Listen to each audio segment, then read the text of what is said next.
สวัสดีเช้าวันจันทร์ค่ะเช้านี้พามาชมต้นมะนาวที่บ้านปลูกต้นมะนาวยักษ์นะคะลูกใหญ่ลูกมะนาวยักษ์ก็ใหญ่เหมือนลูกส้มโอมาชมกันใกล้ๆเลยค่ะ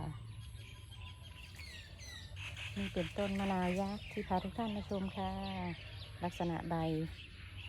บเขาจะนี่เลยนะคะใบก็คล้ายคลึงกันกับส้มโอเลยนะคะแต่เขาชื่อว่ามะนาวนี่เลยนะคะลูกเขา